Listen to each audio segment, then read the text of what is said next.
Welcome to History at the OK Corral. Don't forget to subscribe, hit the like button, leave us a comment down below, and share this episode with a fellow history lover. And now, on to tonight's episode. March 19th, 1697. 50 miles north of Boston, Massachusetts, in a desolate stretch of land uninhabited by English settlers, 8 New England Puritan captives of the Abenaki tribe are marched north to a tribal rendezvous to be sold into slavery or killed. Among the captives are Hannah Duston and her nurse, Mary Neff. Hannah is overwrought with grief, having been captured along with Mary and Hannah's 6-day-old daughter, Martha. One of the Abenaki sachems had bludgeoned the infant's skull against a tree shortly after the women were abducted. Her husband had escaped from the raiding party, protecting their other 8 children as they retreated uphill to a garrison house out of the reach of the hostile natives. Hannah knew not the fate of the rest of the members of her family, and her mind couldn't help but imagine the worst had befallen them. She carried on through an internal drive toward survival that existed outside of her conscious thoughts, for as far as she could understand things, she was already dead.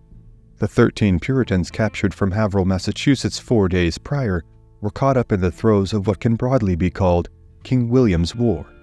The war, otherwise referred to as the 9 Years' War, was the first of what would become the 6 colonial wars fought between England and France for the bountiful New World of North America.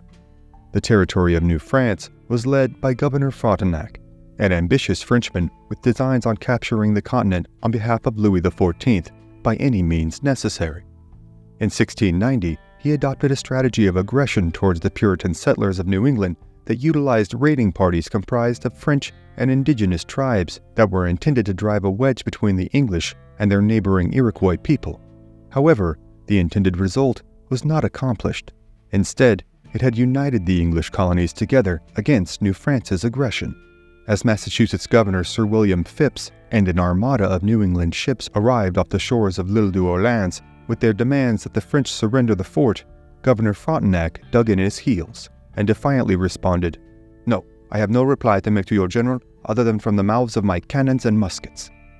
Both sides refused to blink, and the hostilities raged on for the next 7 years, with villages pillaged and settlers plundered. Hannah Duston was to become just another nameless, faceless statistic in what were considered to be centuries of bloodshed over the ground she was now forced to march upon at the tip of an Abenaki spear. Subsisting on groundnuts, artichokes, and an indomitable will to survive, Hannah and the 7 other settlers who remained of the 13 captives arrived at the clearing the Abenaki chose to settle for the night. The natives set alight a large bonfire. The captives all huddled together away from them, and only Samuel Leonardson, the 14-year-old English settler who had been captured by the natives and lived amongst them for the past 2 years, went back and forth between the 2 parties, attempting as best he could to help the Puritan captives without drawing the ire of his new masters. That evening, as Mary Neff and Hannah Duston clasped their hands in prayer, a native sachem shouted down their method of prayer, telling them that the Jesuit way he had learned from the French was far superior. The sachem told them they had yet many days to travel ahead, and that they were going to a native village far beyond Pennacook. All the tribes of the Abenaki would be gathered at this rendezvous, and the captives would be stripped of their clothing, scourged, and then forced to run the gauntlet in the midst of 2 narrow columns of Abenaki as they tore at their flesh with sticks, pikes, clubs, and whips. They would be lashed, spit upon, and mocked. Those who managed to survive this would be rewarded in kind by being sold into slavery to the French. The party crossed beyond snow-covered hills, foggy gulches, frozen ponds, and icy streams. Hannah was struck with a fever she believed would have been the death of her had the Abenaki not stopped over for a day to hunt deer and rabbit, allowing her to recover enough to travel on. As the days wore on, captives were lost to the cold, malnourishment, and exhaustion, but Hannah and Mary struggled onward. The traveling party had met up with another band of natives, and the captives were divided up, with 6 Abenaki now leading Hannah, Mary, young Samuel, and 4 other Puritans an additional 20 miles north. Hannah was told by one of the Abenaki that he learned that her husband had fled over the hill to save himself, and that all her remaining children attempting to escape were killed, cooked, and eaten. She was told that once they had sold her or her scalp to the French, they would return to Haverhill and kill her cowardly husband. Hannah remained silent after this tirade, but in her mind, she considered that because in these lands she was not protected by or held to the standard of any rule of law of either God or man, she was entitled to strike out against her captors if ever the opportune moment were to come to pass. They'd arrived at the Merrimack River, to a large bend arching out for a quarter of a mile before the mighty stream cut back out of sight, where Hannah watched as the natives gracefully crossed upon the frozen caps atop the water, then waited on the banks across from her, commanding the English to cross. Samuel had experienced many precarious river crossings during his captivity and successfully guided the others safely along the far banks. Once there, they could see another party of natives all gathering near a small fire along the tree line beyond the meadow that lay before them. One of their captors spat upon the ground, pointed down to it, and instructed them to wait. As the men stood up from around their fire and walked over to meet their captors in the meadow, Hannah did not recognize any of them, only that their dress and markings appeared to differ from the natives she was now subjugated to. After a brief conference, a young warrior ran over to the captives, divided them up using his lance to instruct them, with Hannah, Mary, and Samuel separated out from the other 4 survivors who were instructed to join the other tribesmen. They were then joined by 3 of the Abenaki who had been with the Haverhill raiding party, and they were to head out at once to the north. Now, Hannah, Mary, and Samuel were under the confinement of just 2 Abenaki warriors, 2 young squaws, and a young native warrior. Hannah conferred to both of her fellow remaining captives that this could be the opportunity they needed to escape, and urged them to assist her in doing so should the fateful moment come to pass. Mary and Samuel agreed.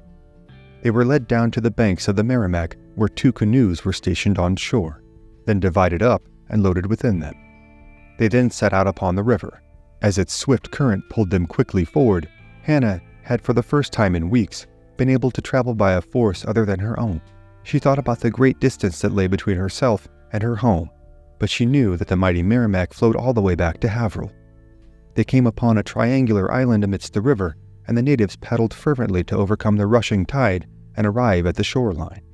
They climbed out from the canoe, walking through the frigid ankle-deep waters, and made their way to an encampment. 2 hemlock trees bookended a meadow that had been cleared of snow. The natives cut down small trees upon the island and fashioned a shelter, half open to the elements, then a bonfire was lit in front of it to warm them inside. The natives did not invite their captives into the shelter, but allowed them to warm themselves near the fire outside. On the island were the 2 Abenaki warriors who had captured them, 3 Abenaki women, and with them 7 indigenous children, which Hannah could not fully decipher exactly from who they belonged. The natives dined on fish from the Merrimack, and the Abenaki men drank heartily from a bottle of rum. None of this was offered to the captives, and Samuel's attempts to forage the island produced only hunks of bark and root, placing them near the fire to boil free what sustenance they withheld. As the rum bottle was nearly drained, the Abenaki raiders danced and howled around the fire. Hannah attempted to retrieve the root from the fire, and one of the Abenaki squaws kicked a heap of ashes into her face. She fell back, then grabbed handfuls of snow, rubbing them into her burning eyes. The squaws then returned into the shelter and fell asleep, and as the last drops of rum were consumed, one of the warriors fell asleep near the fire. Hannah set aside the fire as the last native awake locked eyes with her, clutched at his axe, waved it to and fro in front of her face as the glimmer of the flames danced upon himself and the sharpened steel, then retreated into the shelter, curled up alongside the others, and began to snore. Hannah sat there for a long while, staring across the fire into the hut, considering the many possible outcomes of what she was about to do, then rose at once and took off the dead settler's coat she wore and stirred Mary and Samuel awake from an uneasy sleep. Hannah gave the signal, and they armed themselves, Mary and Samuel with hatchets, while Hannah brandished a poleaxe. They crept towards the makeshift shelter, their hearts racing. Hannah to the right, Mary taking the center, and Samuel to the left. The 2 warriors slept on either side, their heads pointed towards the fire, with the squaws and children slumbering between them. Hannah positioned her feet on either side of the man who had been her primary tormentor these last many weeks, and giving a nod to the others to ready themselves, swung the axe with all the force and might she could possibly muster, her toes and feet digging into the earth to stabilize her, and then a loud thwack could be heard as the blade of the axe plunged into the Abenaki's skull. 2 subsequent piercing cracks could then be heard as Mary and the boy followed suit and delivered their first blows. As blood poured from the ears of the man that laid beneath her feet, Hannah moved quickly to the next in line, the squaw, and swung her axe with everything she could once more, this time the blade of the instrument striking the target just behind the right temple, cutting at once through the ear and skull. Samuel had delivered a fatal blow to the other man, and Mary swung her hatchet into the face of the other squaw, who began to gasp for air with a horrified look upon her face as a stream of deep crimson blood poured from her mouth, muffling her cries. The commotion woke the children, who began to cry out loudly. 2 ran from the shelter, and the 3rd squaw woman attempted to escape from the uprising as she struggled to her feet. Mary Neff then struck her with the hatchet, shattering her arm above the elbow. One of the native children who had been kind to Hannah looked at her in horror. She motioned her hand for him to stay where he was, then slung the poleaxe over her shoulder and walked out past the fire where Mary had chased after the escaping native youth. Mary caught up to a fleeing female child and flung her into a briar patch that climbed its way up the bank, hacking away with the hatchet as the girl struggled in vain, entwined in the thistle. The wounded squaw, clutching her broken arm to her body, made a dash beyond where Mary and the girl were located. Samuel chased her down, tearing into her with the blade of his cleaver, but she managed to maneuver away from him and flee toward the other side of the island. Hannah pursued another of the children, this one a teenage boy. She pushed him down from behind and delivered 2 successive blows that penetrated through his skull, rendering him lifeless at once. Mary caught up with another of the survivors, a teenage girl, struggling to move through the snow, and delivered another series of lethal swings of her blade. Hannah spied the wounded squaw attempting to make a break for the canoes. She charged after her. Entranced with a fevered mix of adrenaline and bloodlust, the squaw attempted to avert the coming axe blow by jumping behind a tree, but the impact was still felt as the blade dug into her ribcage. Samuel then arrived and struck the good arm of the squaw with his hatchet. Hannah was determined to finish her off, concerned that she would arrive at a nearby native settlement and send a party of warriors after the escaping trio. When the squaw had been cornered by Duston, the Puritan delivered a staunch blow to her shoulder, but when she recoiled to deliver another, the gravely injured native turned and clambered away from her.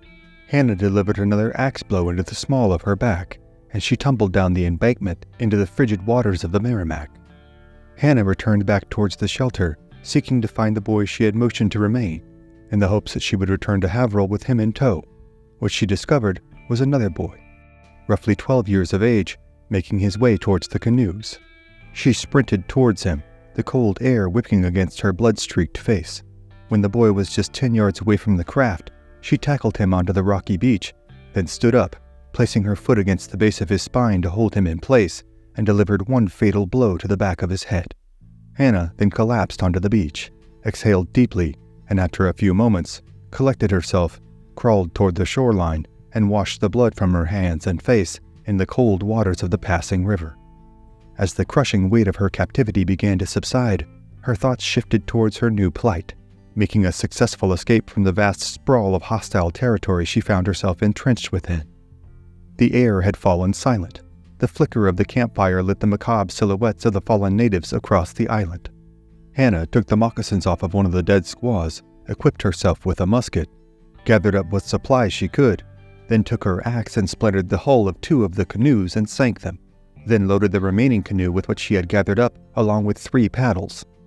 The newly freed Puritans nestled together under a native blanket and slept. Hannah awoke, consumed with a driving urge to leave the island, and a contradictory one that tormented her with the fear of Abenaki scouts along the river who could spot the escaping settlers. The horrific scene of the island was finally left behind as they launched the canoe into the waters of the icy river. Hannah mimicked the paddling style she had seen the natives execute on the journey there to navigate the raging current. But just as they were about to make their way south down the river, Hannah reversed course and frantically paddled her way back to the island, using the angling current as it made its way around the mid-river mass of land to overcome the pressing tide. Shocked by the sudden action, Mary and Samuel were unsure why Hannah was determined to return to the wretched scene. Hannah instructed them to stay with the canoe, then headed up the bank. They saw her return several minutes later. She held a large knife she had taken from the Abenaki sachem in one hand and several scalps in the other. Then they made their way back down the Merrimack. Their canoe surged forward at a blistering pace. The current was so strong it had uprooted and carried whole trees downstream. Hannah scanned the riverbank for natives, but was often preoccupied with keeping their watercraft upright by paddling along with the roaring waters. The speed of the current would at least carry them home quickly, so long as they could avoid being capsized or spotted. After several days traveling across the bitterly cold and treacherous waters of the Merrimack, moving only during the night to avoid detection from the natives, they reached Haverhill at long last. Hannah was relieved to discover that her other children had all survived, along with her husband. A few days after her homecoming, Thomas Duston took Hannah along with Mary and Samuel to Boston to request the bounty be paid for the scalps they had procured. While the scalp bounty had been repealed the previous December, the Massachusetts General Court voted to pay them a reward, with Hannah receiving 25 pounds and Mary and Samuel splitting an additional 25 pounds. The legend of Hannah Duston is a polarizing one, but her story serves as an allegory for the battles, conflicts, and wars that would be waged between natives and settlers upon the American continent for centuries to come. But those tales of colonial and indigenous bloodshed are, for tonight, other stories for other times. Thank you for joining us on this episode of History at the OK Corral. Be sure to click the like button, share this episode with a friend, and become a subscriber. Also, if you'd like to support our work and gain early access to episodes, as well as ad-free viewing, you can become a member of this channel by clicking on the Join button or click the link in the description below to become a member on Patreon. Thank you again for watching, and we'll see you next time on History at the OK Corral, home of history's greatest shootouts and showdowns.